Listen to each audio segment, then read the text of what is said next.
Yep. Alrighty, everybody. Welcome to episode number 2 of GameSense, our third episode of the year.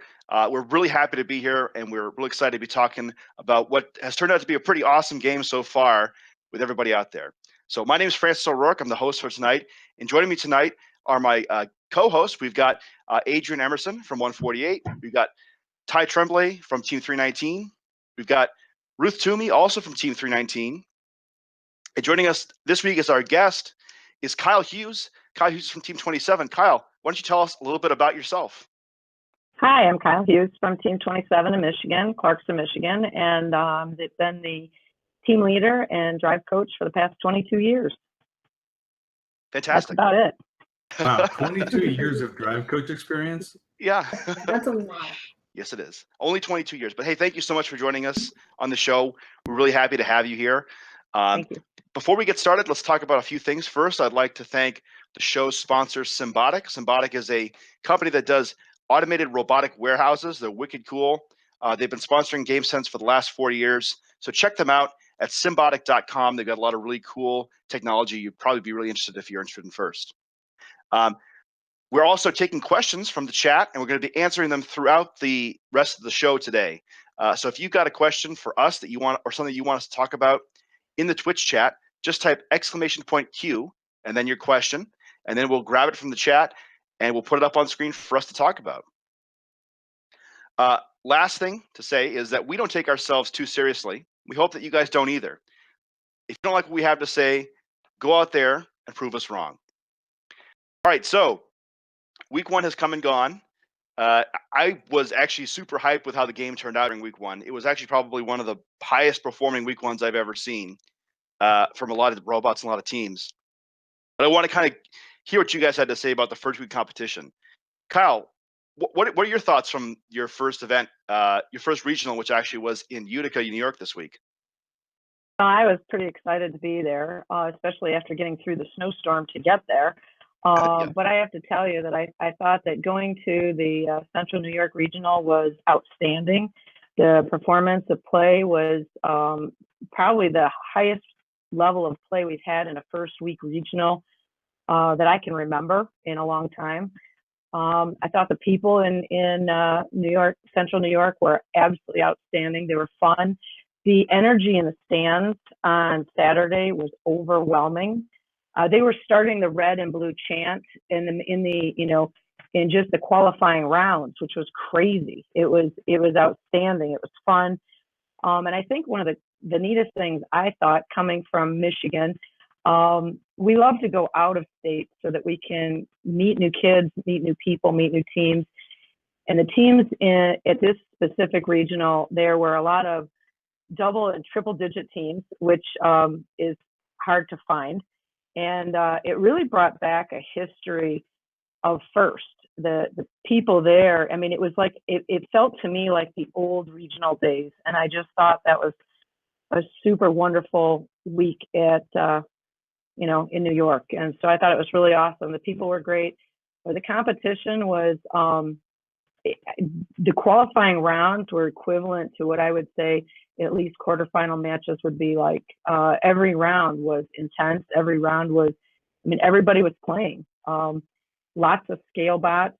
I was stunned by the number of scale bots, honestly. So It was pretty exciting. Mm-hmm. Yeah, the top 5 alliances, maybe even the top 6 alliances, all had like really reliable scale bots, and where you got to you weren't even really able to get down to the point where you only had like one scale bot that was capable. Each alliance had 2 very strong scale bots at the Central New York Regional. Mm-hmm. And it was like when we went into our strategy discussion after alliance selections, it was just like, all right, so what do we do? Do we, how do we beat this scale alliance? And then later on, we're just going to have to go against another scale alliance. And that's you mentioned actually that like this was one of the highest competitive week 1 regionals that we've seen. Mm-hmm. And I'd like to actually kind of like expand on that a little bit more and see what the rest of you guys think, because comparing to say last year where we had 2 different game pieces and we had to shoot in the hardest shooting task we've ever had in FRC, this game as a design challenge is like comparatively easy. Mhm. So is that what's causing this like week one competitiveness? And if so, like how does this game expand into, you know, the next 8 weeks coming up? So I gotta say, hands down, this is my absolute favorite game right now. All the others are completely out the window. I used to swear by 2006. This is hands down my most favorite game. It's a simple task, which allows for a lot of diversity in design, and it's really coming down to strategy. It's all coming down to strategy. It's one of the most intriguing games to watch in recent history, and I think just we're really getting to get a better in-depth look. This is going to be a breakout year for a lot of teams, just in terms of drive coaching and strategy in the match and how to play those mind games in the match that can end up winning you that game. Yeah, I think that as this game evolves, people are just going to continue to get better. But I think it's going to be different because, like you said, Ty, it's one game piece this year. So instead of getting better by maybe like improving your robot or simplifying things or whatever, the way that you get better this year is you practice, and the more people play, the more they get to practice and the better they're going to get. And then they can all of a sudden do, score in the scale a little faster, score in the exchange a little faster. And so then you have more opportunities to do some kind of cool stuff with your strategy or cool stuff with your gameplay. So I think that we definitely came out strong in week one and all the matches that I've watched. And I think that's probably a good sign of things to come. Yeah, I mean, my take on it is I think that like this task is simpler than 2017's like hard task, which is shooting, right? Mhm. But at the same time, it's got to be more difficult than scoring gears were, right? Because you could do this, you could score gears completely passively last year, right? Mhm. And I've only been doing, I'm going to say this, only been doing first for 15 years. But but it seems to me that robots are kind of getting better as the years go on, right? Like, I know that like a lot of areas, a lot of places have a lot of robots that don't perform terribly well, to put it nicely. But I think that the number of robots that perform good at each event is going up. At least it's from my observation, right? And it could be districts. It could be the fact that you can now buy whole drive lanes and gearboxes and whole elevator systems, basically cots, and just bolt them on. But I think that you guys all hit it, basically net on the point, is that the fact that you have all these robots performing adequately allows people to do cool strategy things and to basically play the game the way it kind of was designed to be played, as opposed to just trying to get your robot to do anything. Your robots are actually doing something, right? Mhm. And that kind of, I've been saying for weeks that I'm going to keep harping on everybody. I've been saying for weeks the scale is the most important part of the game, and I still think that's the case. And the fact that a lot of robots can score on the scale, I think, sort of makes it even more important compared to what it was before. But that's just me, kind of. Yeah. I mean, I'm going to put it out there and say that probably the second most important part of the game is that RP from auto. I think there are a lot of people missing it this week, and that'll certainly get better with tuning, but it was surprising to me that seemed to be so low this year. Or that auto RP seemed to be so low this year. Wait, it seemed to be so low this year? We're only like 1/9 of the way into the season. That's true. But there weren't as many teams getting it as I thought they were going to in week one. I had the luxury of being an armchair quarterback and getting to watch a little bit of most of the events this weekend, but I didn't see it happening a whole lot, not nearly as often as I expected to. Yeah. Well, and I honestly, I agree with you. I thought that like when 319 went into the Central New York Regional, I thought that we were going to get the auto every time. We were going to get the auto ranking point every time. Never mind like just getting the switch in auto every time. And it turns out we only got the switch in auto like maybe half the time, because in order to get an auto ranking point, you've got to have 3 robots that can move forward, and then all 3 robots have to agree on which one ends up going for the switch. Mhm. then all has to execute, and nothing can go wrong. And I agree that it's definitely the easiest task compared to lifting 3 robots or lifting 3 robots in the air, whether you use the levitate or not. But like I thought that like 319 was going to have a crew of people out of the central New York being like, do you have a drive forward auto? Okay, cool. Here, we'll give you one. And like, we just flat out just did not have time to do any of that. And it just became this kind of like random thing of like, oh, do you have a drive forward auto? Cool. Yeah, maybe we'll get the auto ranking point this time. Sweet. That sounds great. So like, yeah, I agree with you. Like, I was totally expecting to just go out there and crush this auto ranking point thing, but there are a lot more moving pieces than we expected. Yeah, we did not crush the auto ranking point this weekend either. So I think it's a little more difficult than a lot of people anticipated. I mean, even look at like 2015, right? Like, we had a game where there was no ranking point involved for it, but if you could just drive forward with no obstacles in the way, no one in your way, you get 5 points. And we still see teams not do it. I don't know why you guys are surprised, honestly. Like, I hate to be that guy, but like, I don't know. We have this discussion every year. We're like, everybody's going to be, better, and everybody's going to have an auto, and everyone's going to do this, and everyone's going to do that. And then every year we go to competition. It's like, I don't know why we thought that, but whatever. I think that I think it was a good week one, regardless of that. And so I think it's fine. Mm-hmm. Fine, yes. It's fine. Everything's fine. Everything's fine. Yeah. Yes. So speaking of ranking points, then what about this? Like, what about the climbing the face the boss ranking point, or face the bossy ranking point, if we want to do first ones? I think like 319, we decided that we would add it later, and then after the week 1 regional, we're like, nah, probably never.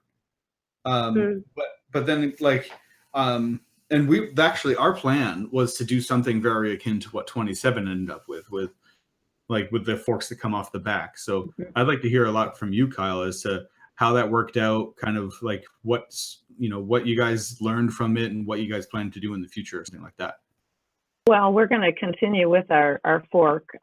We went through some growing pains this weekend, being week 1. So we're trying to increase surface area for robots to climb on. I think our biggest problem the first 2 climbs were that our robots, our partners, we didn't coach well enough on the importance of them being straight on. They came on crooked, and it wasn't bumper to bumper. And so as we're going up, they're tipping, and which was pretty horrific and scary. We didn't hurt anyone, thank God. But so we were real specific about going to the practice field and practicing before any match. So before we even agreed to doing it, we would go out there and show them that we could do it with their robot. It was vitally important that the center of gravity was as close to us as possible, so the heavy end was close to us. We're going to keep working on it. We're going to make sure that it is. For week 1, we kind of played with it to see, we wanted it to work. We know we need to make some improvements, and we're going to keep going with it because we just really think that that's going to be important. It is really going to be important at some point. Now, maybe not week 1, but we feel that it's going to be a need for a finals match. It's going to be a need. To kind of go off of that, I think that being able to get somebody to climb, whether it's ramps or forks or 148s, crazy contraption, this is going to be an absolutely necessary thing to be in a selected position at World Champs. I agree. Yeah, we're going to see a huge, steep improvement in this. I would be surprised. No, I wouldn't be surprised. I think we're going to see significantly more beat the boss RP gain in week 2 than we are going to see that auto run RP happening. Yeah, Oh, sorry. I mean, we got the face the boss ranking point more at Dallas than we got the auto ranking point. When we were pretty happy with that, but I mean, it's hard. It's hard. That is not easy.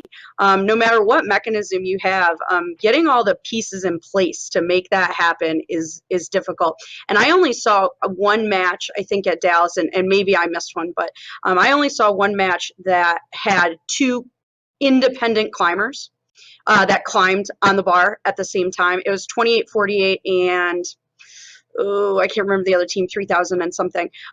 So they both climbed on the bar independently and got that ranking point. But at the rest of the ranking point, the face the boss ranking points at Dallas came from people that were climbing with each other. With whatever mechanism that was. But whatever you're using, it's hard.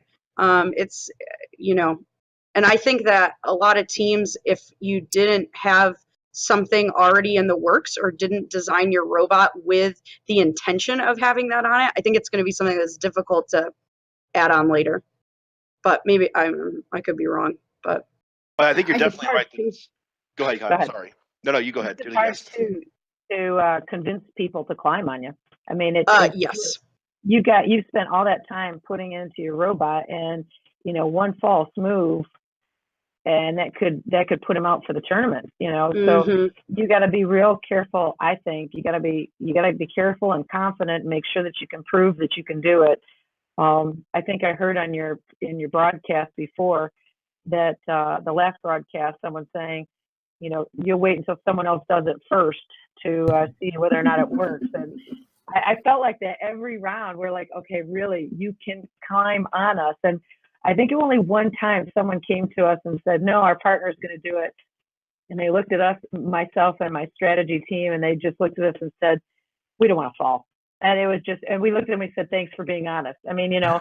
we don't want to convince them of something they don't want to do, but at the same time, we felt confident when they went on, we were confident that it was going to lift. So. Mm-hmm. Yeah, that's the struggle. That's the struggle that 319 is going through right now. Is we gave ourselves 20 pounds to add some sort of climber assist device, like a buddy bar or a bossy face, whatever we call them, bossy facers in 319.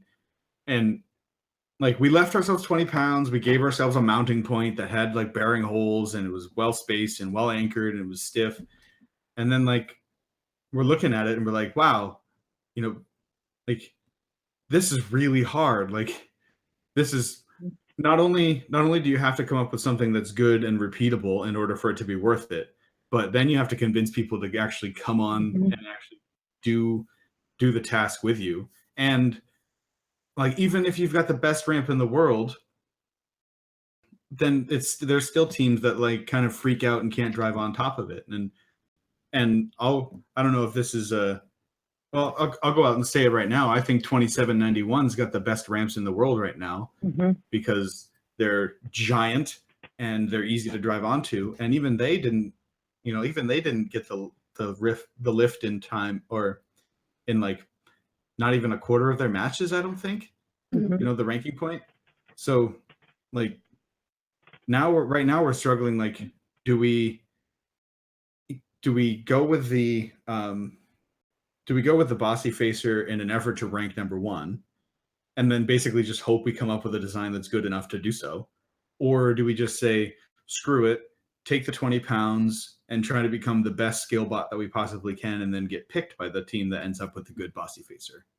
Yeah, and I think so, and that kind of brings me to something that someone mentioned in the chat. Nuttyman54 brought up, like, how do you think the game's going to change as time goes on? I think this is actually kind of relevant to this discussion, because I think that right now you can probably win. You could probably like end up highly ranked without the bossy facer, right? That's apparent, because not everybody's able to do it, right? It's very rare occurrence. So if you can win matches more often than not, then you're probably going to just end up ranking better. More wins is better, right?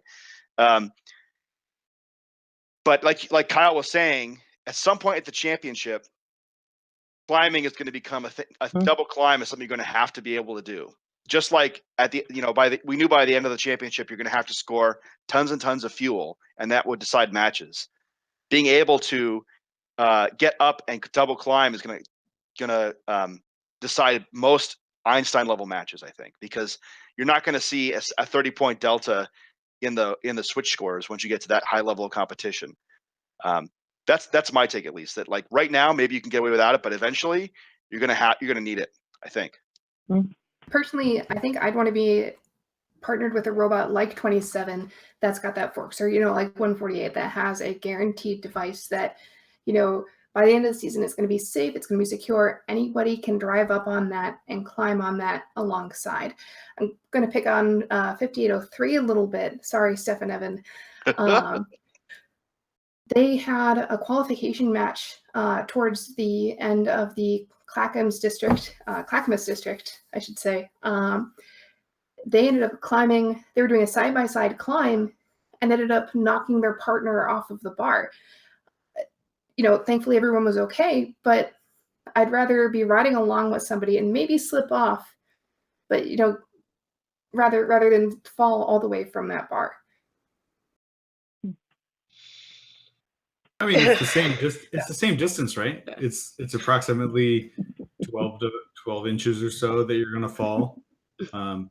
But like I kind of agree that like falling off a ramp is scarier than or rather falling off a ramp can be less scary than falling off the bar yourself. But I think that we're going to see more of these less selfish climbers. I think teams took a look at week 1. They saw that like some of the ramps are good and a lot of the ramps are really not good. And they're going to decide that like, okay, cool, let's just take up as little of the bar as possible and hope that we get paired with somebody else that takes up the littlest bar as possible. And if we get lucky, then we do that. But at the same time, I think that's really going to give the power to those teams that can make those really good bossy facers and can basically take advantage of that, because everybody else is just kind of like, oh, cool, I hope our alliances work out. And meanwhile, teams like 27 and 67 and 2791 and 148 are all able to just basically take any robot that can get on their ramps, or any robot that exists in terms of 148's bossy facer, and bring them up for 4 ranking points or an extra ranking point. Yeah, we joked with teams this weekend that our fate was literally tied to theirs, and so if they were falling, we were falling with them because we are rigidly attached to them when we go up. So that's how we tried to convince people to climb with us. Our fate is tied to yours. We're going down if you're going down, and thankfully nobody ever went down. Yeah. By the way, I put in real quick. I put in chat the link to 148's wrap-up video from their event this weekend. Yeah. If you haven't watched it, you should watch it, especially if you oppose Chief Delphi. We know there were a lot of doubters out there. We hope that people are a little more willing to work with us now after Dallas. So we'll see. Wait, so did you have a lot of opposition to I hate that term. I know that everybody else loves it, and I'm like, ugh, why did that become a thing? But anyways, I think a normal amount. I mean, climbing with somebody else is scary. If I had spent 6 weeks, building a robot, and somebody had come up to me and say, hey, we're gonna latch onto you and pull you up when you never intended to do that, I think I'd be scared too. But we walked everybody through how the mechanism works. It doesn't grab onto your bumpers. We're not going to rip your bumpers off. This is how it goes on. We're going to attach to something sturdy, something in your frame.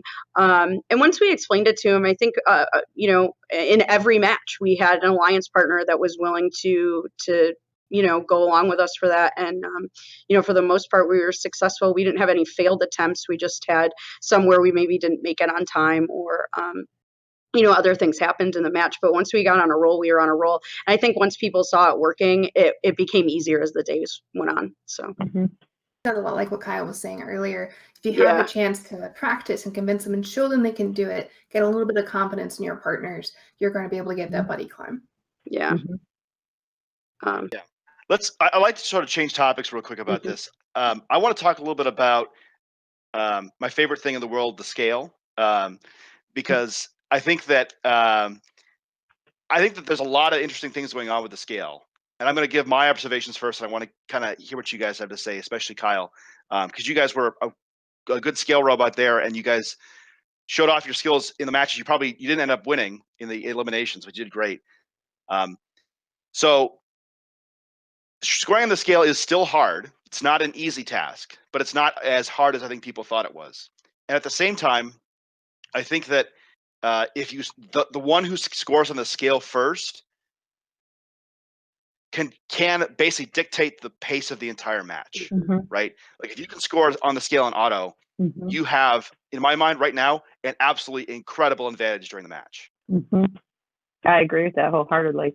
I think it was real important to get out there and get started right away. I think that we were talking earlier about Auton, and if we had a team that could do the Auton switch, we definitely took the scale, because we did have, for the most part, a successful scale Auton. And just getting that scale started during Auton was huge, because it got you one step ahead of your opponents.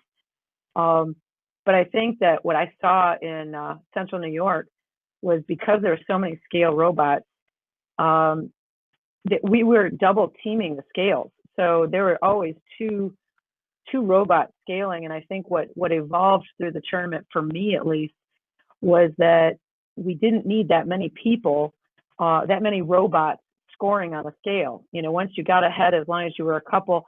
And so what we did is we would split off. So it's like really 1.5 robots on the scale. And the other scale robot then would be going down and stealing the switch from the opponent and doing like an alternate, so that they could, still help us keep on the scale, but really work both sides, so that we were distracting our opponents too. If they weren't paying attention, then all of a sudden we've taken it from them, or they had to peel one away as well. And now it was really, back down to 1-on-1 or 2-on-1 against them. So it was a crazy game. It's a crazy game to coach. Yeah, I think we also saw in a lot of events some tricky play with force, that level 2 or level 3 force power up. Teams would get to a comfortable lead on the switch and they'd let it sit. The other lines would hit force. You wouldn't think about it too much, and all of a sudden there's like another 3 or 4 cubes placed by the alliance that activated the power up, and now they've got control. And you got to fight for that back after the match. So I mean, there are ways to disrupt that. It takes somebody with a really clear state of mind and to be able to pull that off. But it's impressive when you do see it. Yeah, and kind of like what you guys are saying, I think that we saw a lot of teams do this really well. I know, Emerson, I saw your team doing it a couple times at down in Dallas, where you guys would gain control of the scale and then do exactly what Kyle was saying, go off and do some other action and go back to making, just kind of build up a lead and then go play somewhere else. Was that like a plan you got going into it, or is that something that sort of evolved out of what you saw from the matches? Yeah, we called it the double tap. So we would come out auto, and if we scored in the scale, that was great. If we missed it, whatever. But we would come out in the elims with 118 and us. If we didn't already have a cube in the scale, or even if we did, we would both come out and attack the scale right away. And so yeah, we called it the double tap. And so once we double tapped the scale, it was like we could then kind of control the flow of the match, just like you were saying. So all of a sudden now we're way ahead in terms of how many cubes are in the scale, and then we don't have to pay attention to it the whole rest of the match. And exactly like Kyle said too, it's like instead of having 2 robots, you can kind of do 1.5. And so you've got one kind of dedicated, you've got one that's kind of going back and forth. And we would kind of switch roles up in the elims, just depending on where we were on the field, what the things, what each switch and scale looked like at the time, where the cubes were. But one of the things that kind of everyone was just alluding to in this conversation is that, like, to be able to make all those decisions, the person or the people that you have behind the glass have to be like 100% on top of what's happening in the match at all times. I'm not cut out for that. I don't know how you guys do it, because that is like thinking faster than I can even process like what's happening. That's why I was never in the drive booth when I was on the team, or have never been. So I don't envy people in the booth this year, that's for sure. And I think anybody that's in there is doing a great job, because they're doing a better job than I could do. It's funny you say that, Emerson, because on Team 190, we are actually pulling one of our old coaches out of mothballs. So we're going to have like Colleen Shaver, who was the coach from 190 from 2001 to 2006. We're going to bring her back coaching, because she's been like one of the best coaches we ever had. And we identified that this is like a extremely hard game to coach. But speaking of that, kind of dovetailing, Ty, you were the coach of 319 at Central New York as well. You guys ended up being finalists. Can we show one of your matches for our match of the week this week? Nope, not allowed. Oh, well, too bad. We're doing it anyway. No. This is quarterfinal number 8. This is your second quarterfinal match. Ty, walk us through what's going on in this match. So in right between line selections and playoffs, we developed this double cube auto here, and 5254 actually suggested that we hold on to our second cube to allow us to get in and get to this scale as fast as we possibly can. So you'll notice that like within 10 seconds of the match starting, we've got a scale, or we've got a cube on the scale, which really helped us, because like 20 and 145 were a really potent scale alliance. So over here, we're doing just like what 148 and 27 did. We're trying to get as much of a lead on the scale as possible. And you'll notice that we really don't help ourselves as we place a cube on and then knock a scale off. So, or knock a cube off. So we put that back on. And then at this point is when we start to realize that 20 is kind of being good at, their strategy and being kind of jerks. And they're going around and trying to steal our switch. So this is where we both break off into our different roles. 5254 maintains the scale, and we go on, we make sure that we get the switch, and then we're going to start filling the exchange here. So we kind of had a different alliance than a lot of alliances here at Central New York. We had only 2 robots that could really handle cubes in an effective manner. But we left 358 to go and play some defense. But we had noticed that they'd play defense pretty well throughout qualifications, so it worked out. It worked out well for us, where they really slowed down the other alliances and allowed 319 to kind of be this jack of all trades, where we did all 3 jobs mediocrely, while 5254 just maintained the scale and the other side of the switch if necessary. So here we're filling the vault as much as possible. 358 is playing some defense against 20. It was really nice to be able to, it was kind of like having a little attack dog on our alliance. We could basically run over to 358 and be like, all right, come defend our switch. And they'd come over, and then the other teams would just have to leave, because you just couldn't attack the switch with 358 defending you. It's kind of too bad. So now during the match, we see Blue Alliance trying to score on the scale and just not doing anything, basically. Yeah, it's tough. You like the we'll talk about it later, but 5254 has this really nice last second climb here at the end. And then one thing you'll notice is we stayed right over on the far side, because we were able to get that levitate. We don't actually get any points for getting on the platform. So we just ran and just stuffed the exchange as fast as we possibly can. We actually had 3 matches where we shoved a cube in at the very last second and weren't able to get it into the vault. So we're trying to figure out what's going on. We're trying to figure out how that's possible to get 3 matches in a row in which that happens. But as we get faster, we should have less. But yeah, I agree. Like there's a point where you should just give up on the scale, and it's really weird to say. It's hard. Like, well, yeah. There's basically 2 things in here where like that have never really happened in the game for me. Is like there are literally things you can do in this game that are worth no points, and then there's also times in which you can do nothing and it's worth the most points. It's super weird to say, but you're absolutely right. Like, Mhm. and it's mentally, it's got to be the hardest thing ever to look at the scale, see that you're losing by 6 cubes, and with 45 seconds left, be like, I have to stay away from the scale. There's no hope of me getting the scale back or getting any points on the scale, right? Mhm. And it's counter to every strategy we normally see in first, because there are no last second plays in this game. The only last second play is climbing, and if you're not climbing, it's not really there's not really anything, right? Like the Yeah. match matters all match long, right? Yeah. It's not like one gear is going to get you 100 points in the last 5 seconds. One cube is going to be in the last 5 seconds is going to do nothing in this game. Um, I think our coach John said something to me the other day, and I'm sure I'm going to butcher the quote, but he said something like, "The times where we looked like we were doing nothing out there, we were doing nothing on purpose," or something like that, or we were doing nothing with purpose.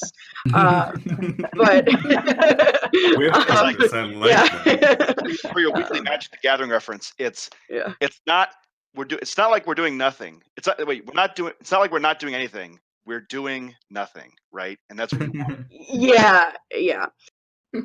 Yes.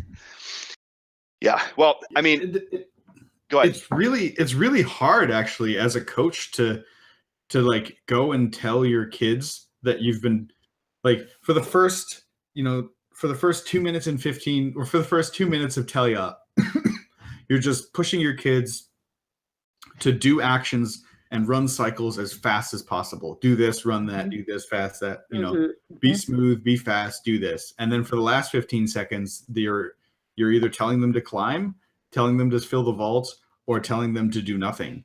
And when you tell them to do nothing, they're like, you like almost have to like physically hold them back from going towards cubes. It's crazy.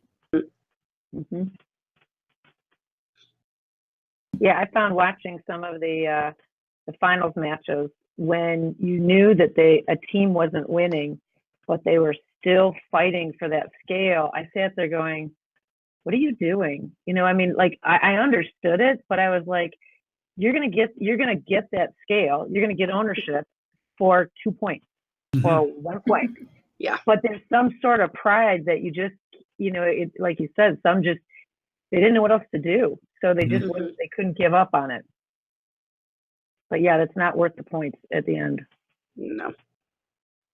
Let's bring in a question from the chat here. We have a good question coming in from one of our chatters. His name is Electronica_. He says, how viable is launching cubes? They can't really neatly he says they can't really neatly score cubes, which seems to be a huge drawback. And I assume what he means is neatly arrange the cubes onto the scale plate. I'm pretty sure that's what he means by that. What are you guys' thoughts about scale density? We wanted to talk about this with JB last week, but didn't quite get to it. I think launching is going to be difficult to partner with, because the first maybe couple, the first row, they may settle in, but after that, they just roll right off the top. I mean, I can't tell you how many times we landed what we would think would be a good cube, and next thing you know, it's sliding off and it's off. I can't imagine the precision that launchers are going to have. One of the things we kept saying in our shop is like, cubes are unforgiving. They are some of the most unforgiving game objects we've had in a while. If you don't place it just right, it's not staying on. And I think we were talking about how the game is going to change. I think this is one of the ways the games is going to change. I think as you get to a higher level and you start seeing better robots and better alliances, I think this is going to start to matter more and more and more. Maybe not as much this weekend because people weren't, maybe scoring as much on the scale. But I think as we go on, this is definitely one of the ways I think the game is going to change the most, where this starts to matter. Yeah, I think you're going to start seeing a lot of teams add additional modes to their roller claws and to some of their grippers. A lot of those tend to spit them out. They tend to launch them a little bit. You're going to see a slow mode and you're going to see a spit mode. And that slow mode will allow them to maybe rearrange some of the cubes on that first layer, on that second layer, a nice gentle placement while being able to rearrange and better stack the cubes on that plate. Mm-hmm. Yeah, and I agree. Like, well, honestly, I'm not convinced yet that launchers have no place on Einstein. I think the first layer of cubes, that first 6 cubes, is the most important layer. Right. Because those are the ones that help you acquire the scale at the beginning, and they're going to be the ones that help you hold it to the end. Now, I agree that launching a cube onto the second layer is going to be way, way, way harder than launching it into the shallow bucket that is the platform. But I really think that launchers could really have the advantage for that first layer. We were talking earlier about going in and getting the scale and then splitting off to your different roles. I think you could have a launcher that is faster than a placing robot that could help you get that first layer, and then the placing robot maintains the advantage while the launcher goes over and does something else to, fill the vault or maintain the switch or steal another person's switch. Yeah, But, I think. Well, go ahead, go Ty. ahead. No, I was basically done and rambling. I was gonna say, like, everybody's seen the video from the Baka Redbacks, and their video. The robot is teeny tiny and launches really really high and really far. I think that robot is what you want. I want that robot in autonomous mode because it scores tons of points really quick in auto. I think that you hit the nail right on the head. That if you end up taking that robot and spinning them out and having them do other tasks, once the scale gets too crowded, then they're a huge asset to your alliance. The challenge is that you have to build an alliance that can still maintain the scale when you're down one really good robot, right?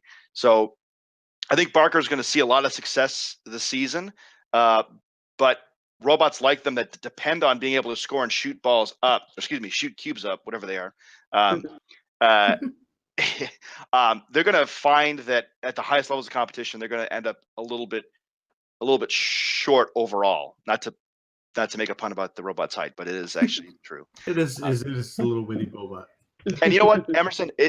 It's funny you say about the cubes because as I think about it, I remember watching at the WPI district, seeing especially like Team 78 would try to score cubes with their roller collector. They'd just spin them and they'd bounce off the scale kind of apropos of nothing, right?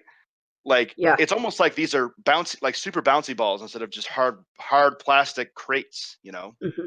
Well, I mean, you've effectively got hard plastic crate where one side is a trampoline. Yeah. We had this moment in practice, like in our shop before we bagged the robot, where we were putting a cube up and it bounced off the scale. We were like, what the heck just happened? And we looked and it had hit the nut to the bolt that was holding the Lexian in. And we immediately were like, well, is that how they are on the real field? And it was during week 0. And so we had somebody at the week 0 event. They took a picture of it for us. And that's exactly how it was. And we literally had this stupid teeny tiny little nut knock an entire cube out of the scale. And like that, I mean, that's how it is on the real field too. So, but that's scary. They are unforgiving very, very, very much. Yeah, and to speak directly to the question that we've got here on the screen from as a tough, is how important is being able to cleanly drop cubes on the scale versus roller claws that have to spit or launch cubes. So 319 has 2 modes to eject cubes from their claw. We can either open the claw and let go, or we can eject the cube via this spit or launch. However,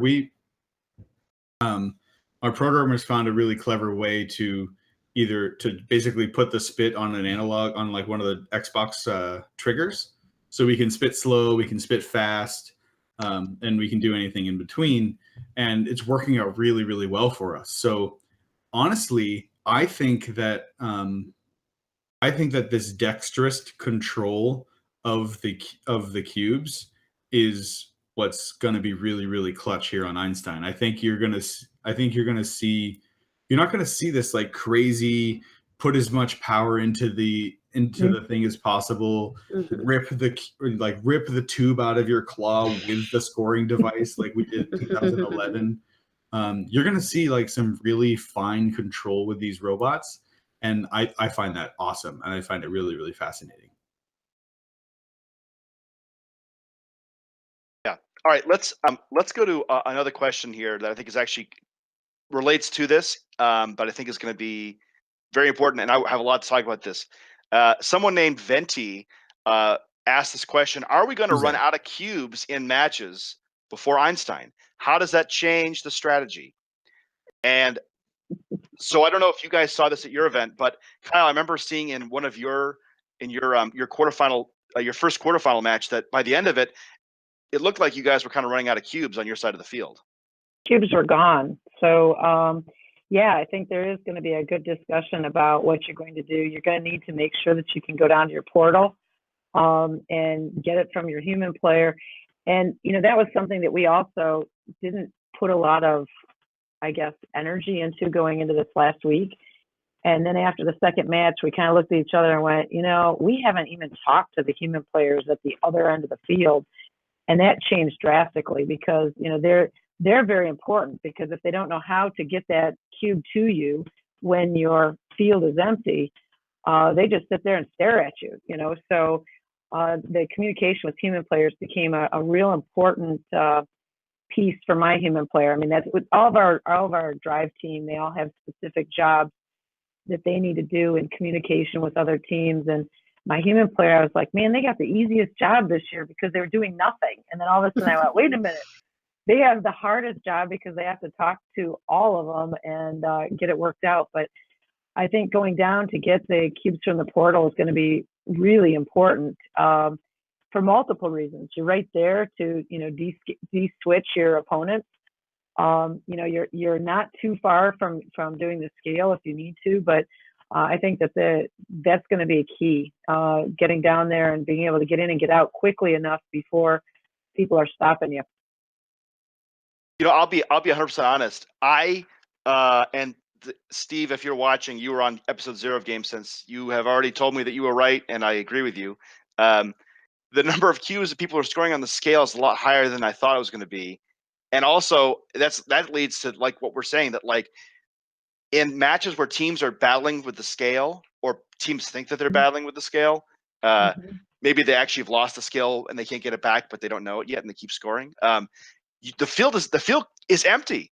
I saw multiple matches in qualifications and eliminations at WPI and other events as well, where there was no cube on the field at all. Everybody put all of them in the scale or all of them in the switch, which for a week 1 event blows my mind. It's like a Vex game almost in that respect. Like I did not expect that to happen. Yeah, there were moments where my drivers were like, they literally said, "Ty, what do I do? There are no cubes." Mine did too. They didn't say die, but they said, "Coach, what do I do?" Well, and in contrast to last year too, like if you have to go over to that portal, you don't just have to like get across the field and then try to find a way and get back. Those portals aren't protected. So just getting a cube from them, if somebody's like on you trying to play defense, is really, really hard. It's a lot harder to get cubes from all the way across the field than it was to get gears last year. And I think that was like a different nature of this game that I kind of didn't really think about until I saw it on the field. And it's like, people are getting beat up just trying to get, this cube out of the portal. And so if those are the only cubes that are available and you have to go over there and your opponents know you have to go over there, they can really keep you from getting game objects if they want. So the question is, do you go early? Do you go to the portal early to try to get cubes to save the stock at your home base for later when you're going to have more trouble going across the field? Or do you just take what you got now and then if you need it, go to the portal at the last second? I don't think so. I think the portal, I don't think the cubes are going to be there. Like if you don't contend and fight for those 12 cubes that are on the opposite side of the switch, then they're not going to be there by the end of the match because the other alliance is going to have taken them. The only cubes that are safe for you on the field are the ones in the cube zone or power cube zone. And those are pretty much designated for that robot that's just really good at the switch really good at the switch or exchange. And the power-ups are super, super important. So yeah, I don't know if you go early. as much as like, I don't know, it's going to be crazy to see these different phases, because the other thing to factor in is if you throw a cube out there to go pick up a cube on the ground from the portal, it's right next to the other robots. The opposing robots are right there, and they can sweep it, and it is the shortest range for them. It is the shortest trip for them to get a scoring cube. I mean, I think you could see, depending on strategy of the match, if you're looking for a little bit of anarchy to distract people off of that scale in a scale battle match, I think you could see a lot of portal to opponent switch for switch them off. I can't remember what Kyle said earlier, but it was really good. But I think there will be matches where somebody's looking for a little bit of anarchy to throw the other alliance off. And we'll see portal directly to switch and back and forth with that, but probably not next week. Yeah, that's the ironic part about week 2 is that there's either in week 2 it's either almost an entirely different game than week 1, or it's almost not at all different from year to year, right? Like either people learn lessons from week 1 and realize that their ideas have been shattered, or they say, okay, well, that's exactly how I thought it was going to go. Now it's going to make my robot actually work, right? And I think that this year is going to this year. My thought is that this is going to be a more of a year where things stay the same from week 1 to week 2, and then as teams start to play again. Although I know there are teams that are playing week 1s and week 2s, and those teams are going to have a big advantage, I think. But as we see them play again in week 3, 4, etc., that's when we're going to see the huge changes in gameplay. I think because the season is, like you guys had mentioned earlier, there's only one game object device, so there's only the cubes. It's going to be really the practice, who is getting better and practicing and getting faster and driving more, understanding the field better, and the coaches as they get better.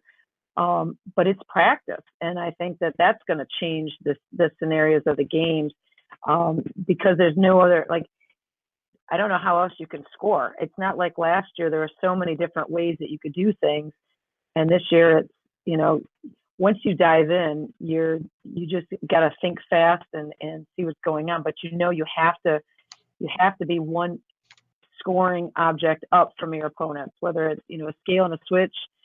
You got to neutralize them. The key here is, I think, practice from week to week. I don't think you're going to see a big change from week 1 to week 2 personally, other than those who've been practicing. So many people, it's their first tournament next week, and they're going to be going through the same stuff we all did last week. It's hard. There's an adjustment, like we were talking about earlier.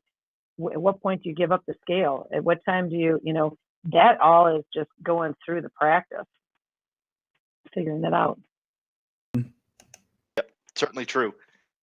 All right, so we're reaching the end of the show. So if you've got a question for us now, literally right now is your last chance to put it into the Twitch chat, and we hopefully will get to it. We've got a few we want to answer before we go off, so we're gonna kind of rapid fire through a bunch of these right now, so we get a whole bunch of them up.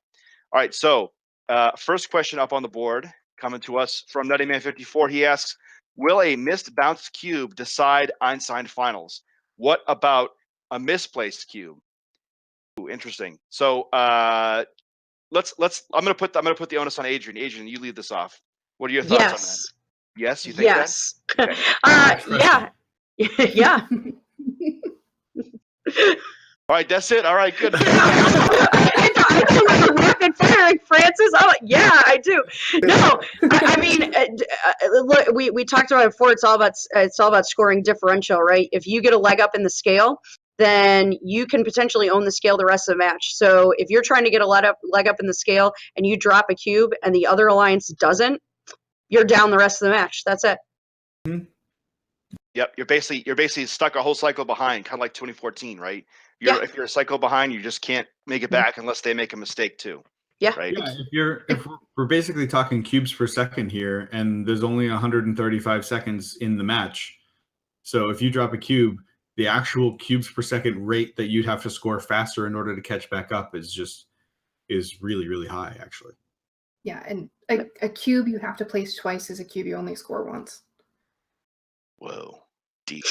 All right, let's get ready for our next question here. Next question coming up. This is from Azeltoth__. Is it more important to get a bunch of cubes in your scale first, or to get a bunch of cubes out of the opponent's possession first? This is an interesting dichotomy. Kyle, I'm going to point this at you first. I know that these kind of are not. It's not a zero-sum game, I think. But what are your thoughts? I think that it's important to get your scale started first and then steal from your opponents. So you steal from your opponents and put them in your scale while you're doing it. That's the answer. I think that's a good answer. Yeah, why not both, right? Right. Boom. Yeah. Mic drop. Yeah, but actually this brings up an interesting concept that came up from like me watching a few matches from Central New York. Is I saw one match where the Blue Alliance was trying to collect a cube. I think they dropped it in auto or something. They were trying to collect a cube and they kind of like cuffed it back and forth and never really got it into their collector. And all of a sudden it was in the null territory of the opposing alliance and they just left it, which allowed the opposing alliance to just stack really quick. Mm-hmm. So I wonder, and maybe we'll talk about this next week. I wonder if there's any viability in the like basic kind of hoarding cubes like into your null zone so that you can just quickly stack them as you go. I don't want to dwell too long on that, but I'll say one thing is that you can do that if you own the scale. If you don't own the scale, you got to own the scale first, right? Mm-hmm. So anyway, let's go to another question here. This one's coming up here. It's from Dodar again _. He asks, "What? Everybody has an underscore at the end of their name. Is this a thing that I don't know about? I don't know." All right.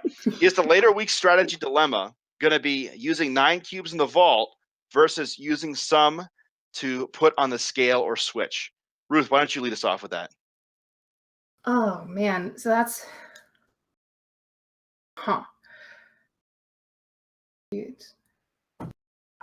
I don't think we're going to see a lot of full vaults as the season continues. I think there's going to be a lot more skill battles than we've seen in week 1. I think there are going to be significantly more switch battles than we've seen week 1.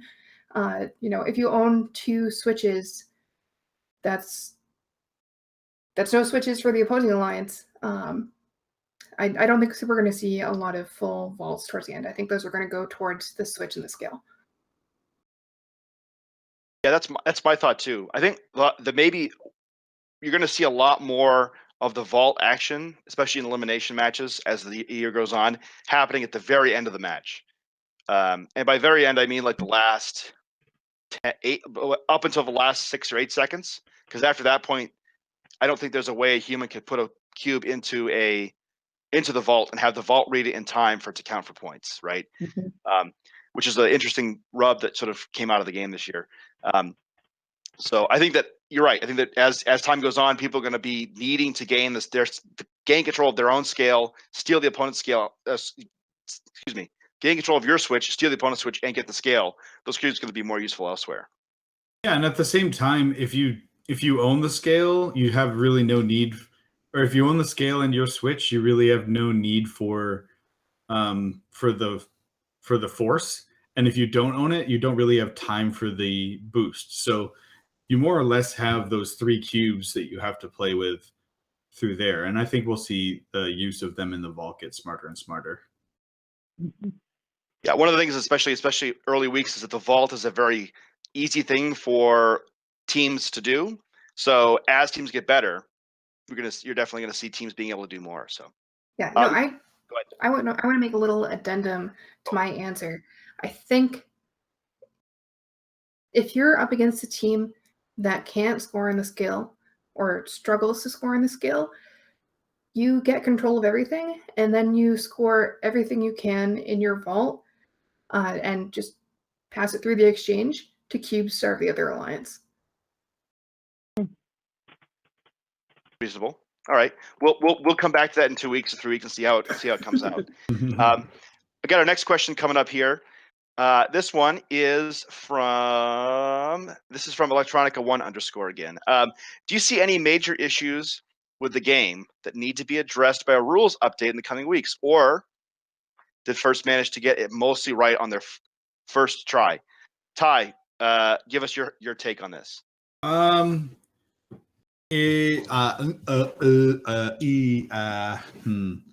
So I think First has an awesome game here. I think it's really, really, really cool. The only thing I'm not 100% happy or comfortable with so far is tilting the scale inadvertently, or contacting the scale that basically tilting the scale but not by the weight of the cube. I think that could be clarified. I don't know, maybe something of like, if you tilt the scale, or if you tilt the scale and you don't have a cube in your hand, then you're definitely getting a tech foul. But if you have a cube in your hand, then it's a little wonky. I don't know. I'm not on the GDC, so I have no say in the matter. But so I think it's still a little wishy-washy there, and it's kind of like up to the referees at your event as to how things get called. I think if that gets cleaned up, then we've got an awesome game here. If we can find a way for these tech foul, these 25-point tech fouls to be consistent across the entire world, which is near impossible, if really hard, if not impossible, then we've got an awesome one on our hands. Yeah, I think that's the biggest thing that I thought too, is the fouls are really hard. There's a lot of them. It's a really hard game to ref. And to be honest with you, with the scoring differentials that I saw in week 1, a 25-point tech foul sometimes is worth it. Mm-hmm. And that's scary. Mm-hmm. Yeah, for example, like one of the ones of what was it, possessing 2 cubes at one time. If you go in to go grab a cube from the power cube pile and one of them stays on top of it, whatever, it's just 5 quicker points for you. So you just take the 5 points and run with it, right? I think there's one thing that I would like to see change, which shouldn't affect major gameplay, but I'd like to see a cap on how many points you can gain from tech fouls in certain points. Like we saw 2 matches this weekend that were just astronomical foul points. One of them was in like the 640s, and then we saw a 746-point match at CNY, 350 points in penalties. Nobody liked the way that Houston finals turned out in 2017 with 175 points in fouls. Yeah. There's a point where it's not worth calling it anymore. I'd almost like to see that in the rules. There's a cap on that sort of foul. My thought is, I'm going to kind of be an apologist for this, right? Is that, and I know it's kind of rough to say, but get good, right? Don't get those tech fouls if you don't want them, right? Like there are lots of teams that go next to the switch all the time and don't get tech fouls, and there are teams that do, and you should not get tech fouls. I mean, now this goes back to like one of those core things about game design where it's like, you have this huge scale. Isn't it awesome? It's cool. But what if I just did this? It's like, well, don't do that, right? That's obviously like a suboptimal part of the game design that Vex actually tends to do really, really well. They tend to design their games to be more simplistic so that you don't have those weird rules. But it's in FRC, the games have to be much more complicated and grandiose, right? So that's a hard thing to solve.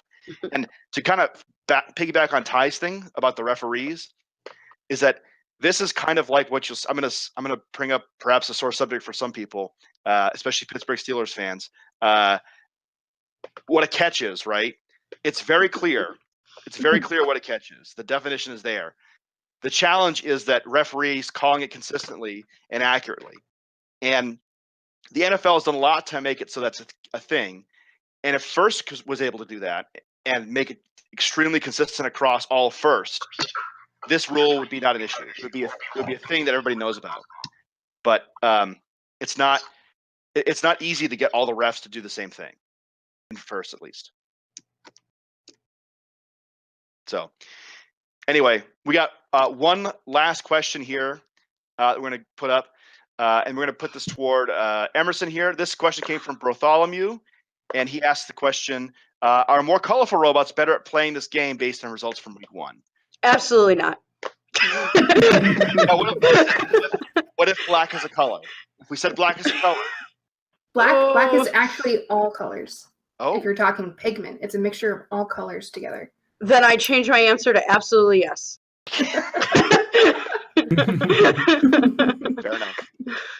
All right. Well, that brings us to the wrap for our episode of GameSense this week. I want to send out a huge thank you and an extremely job well done to Kyle. Kyle, thank you so much for joining us. It was great having you on. And thank you so much for being here tonight. Well, thank you. I should have had a disclosure at the beginning that these are my opinions, but I'm not representing my team right now. My team is 100 years of mentor experience, and we all come together to make decisions. But I really appreciate it. I had fun tonight, so I appreciate you guys inviting me. No problem. Ty, it was great playing with you last weekend. Thanks a bunch. It was a blast. Cool. All right. Well, to close it off, I'll just say a couple of things quick. First off, again, check out our sponsor, Symbotic, symbotic.com, for all the cool stuff that they do. Be sure to follow us here on Twitch or on YouTube, because we're here every Wednesday at 9. We've been doing that the same bat time, same bat channel for the last 5 seasons. Oh boy. So make sure to follow us if you want to hear more about this. Thank you to everybody for watching. Thank you everybody in the chat for your questions. If you like what we do and want to support us, feel free to hit the subscribe button at the top of the Twitch page. It helps us to be able to expand what we do, especially with all of our live event coverage. And if you've got Amazon Prime, it's free. So check it out if you're interested. We really do appreciate it if you choose to do that. With that said, I wish everybody competing next week good luck. It's going to be a lot of fun. I can't wait to look at a lot of webcasts. Next week may be the only chance I get to watch all the to sit at home and just park in front of the couch and watch webcasts. So I'm really looking forward to it. With that said, everybody, have a great night, and hope to see you next week here on GameSense. Bye-bye for now, everybody.